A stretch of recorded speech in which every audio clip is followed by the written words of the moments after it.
Welcome to the Deep Dive. We're all about cutting through the noise, getting you straight to the insights that matter. Yeah, exactly. And today, we're focusing on Chiang Mai, Thailand. Mm-hmm.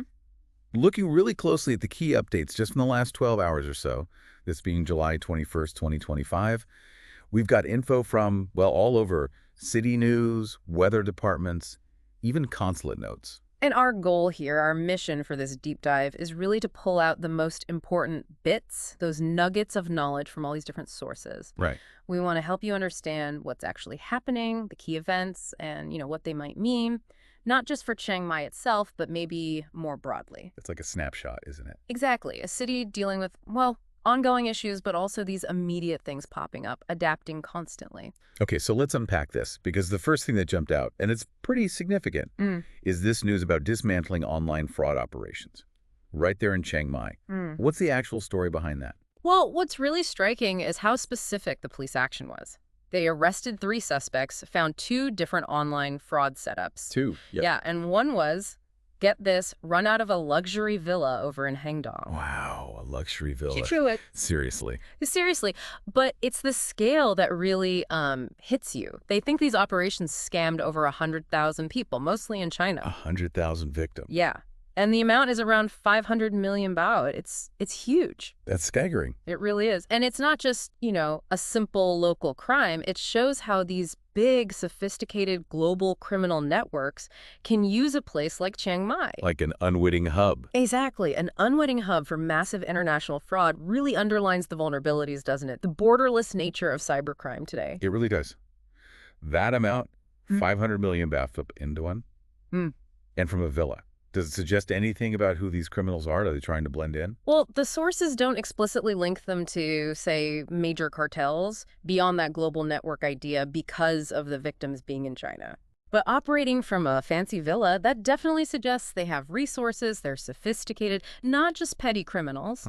It points to that strategy, Blending into a high-end area to avoid detection makes them harder to spot until, well, intelligence finally catches up. That's quite the glimpse into the underworld. Yeah. But almost as quickly as that story breaks, the city's focus, and ours, pivots to something else entirely. Yeah. Something much less controllable. The weather. Yeah, a total shift. And this isn't just your average forecast update, is it? It sounds critical. So how is Chiang Mai bracing for this? What's happening with Storm Wipha? Right, Storm Wipha. The Thai Meteorological Department has put out a pretty serious warning. They're talking heavy, maybe even very heavy rains across the north. Okay. Including Chiang Mai, of course, expected from around July 20th through the 24th. So like right now, basically. Exactly. And it's because this storm, Wipha, is merging with the southwest monsoon. That's what's amplifying the potential impact. It's a potent mix. Merging with the monsoon.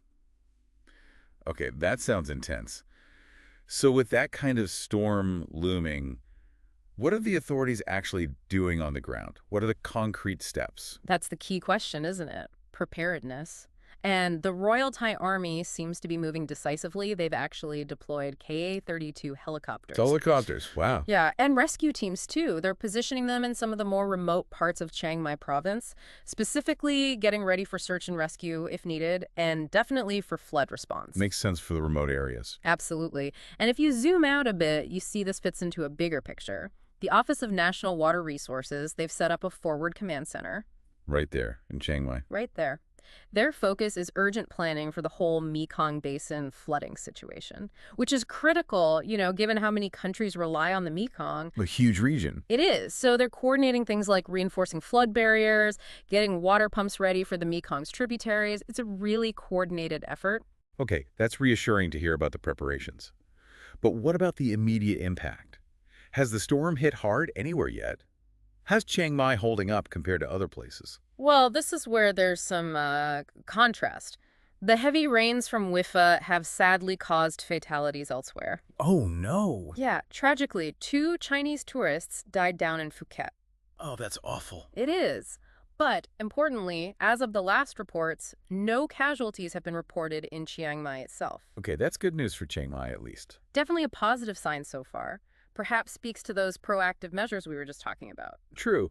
But, even without major storm casualties yet, I remember seeing that footage just a few days ago of a flash flood right in downtown Chiang Mai. That paints a slightly different picture, doesn't it? Makes the city seem quite vulnerable. That's a really important point, because the threat isn't just Wipha. The general forecast for Chiang Mai, even beyond this specific storm, is for widely scattered heavy showers and thunderstorms. Just ongoing monsoon conditions. Exactly. Persistent monsoon stuff expected through the week. Yeah. And that vulnerability you mentioned, it's very real. That video footage showed it clearly, a downtown flash flood hitting the city just from intense rainfall, not even a named storm then. Right. Chiang Mai is in a basin, geographically. You've got mountains around it, so when you get intense rain, all that water can funnel down into the urban areas really fast. Overwhelming the drainage. Precisely. Overwhelms the drainage systems. It's a reminder of how quickly things can turn and that constant challenge of water management they face there. So practically speaking then, if you're there now, maybe you live there, maybe you're visiting, what does all this mean? What should people be aware of? Well, the U.S. Consulate General in Chiang Mai has actually put out its sort of standard seasonal safety advisory, Okay. basically telling U.S. citizens in Northern Thailand to be extra vigilant during the rainy season. It's a reminder to be careful. A standard heads up. Yeah, a routine but important heads up. And what seems quite likely are disruptions to travel, local airports, general getting around. Flight delays and that kind of thing. Minor flight delays, maybe some reroutes seem possible, yeah. Given the forecast for continued downpours and probably some wind as well, it's definitely something travelers need to factor in. Right. Good to know. So we've got the crime bust, the major weather threat, the preparations. But amidst all these immediate challenges, did anything else surface? Something offering a different perspective on Chiang Mai? Actually, yes. And it's quite fascinating. Amidst all the storm warnings and police activity, we found mentions of traditional cultural ceremonies continuing. Oh, like what? Specifically, a northern spirit appeasement ceremony. It's called Pusayasai. Busayasai. Okay, and the fact that these continue despite the looming storm is really telling. These aren't just, quaint folk rituals. Yeah. No, they reflect really deeply held beliefs about connecting with the land, with spirits. They're a powerful expression of community identity and resilience too, especially when facing something overwhelming like a major storm. So culture carrying on regardless. Exactly. It suggests this deep cultural anchor. Even as the city deals with very modern threats, cybercrime, climate change impacts its core identity as being maintained through these long-standing practices. It's like tradition provides stability in times of, rapid change. That's a really interesting counterpoint. So putting it all together from just these last 12 hours, Yeah. we've really dived deep into Chiang Mai.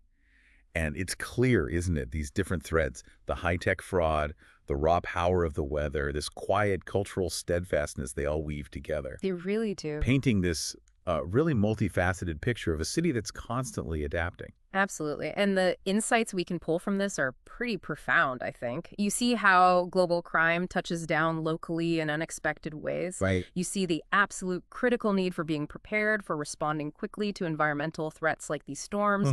And then, that remarkable resilience of cultural practices. Sometimes it's surprising how strong that is, even when facing huge challenges. It's all happening at once, shaping the city's character day by day. So it leaves you thinking, doesn't it? What does it actually take for a city like Chiang Mai? How do you keep balancing these relentless modern pressures, these external forces, with preserving that deep-rooted tradition, that identity? That's the core question, really. Yeah. Something for you, our listeners, to maybe mull over. Just thinking about all those layers of daily life we've glimpsed in only 12 hours of news from one single, really dynamic city.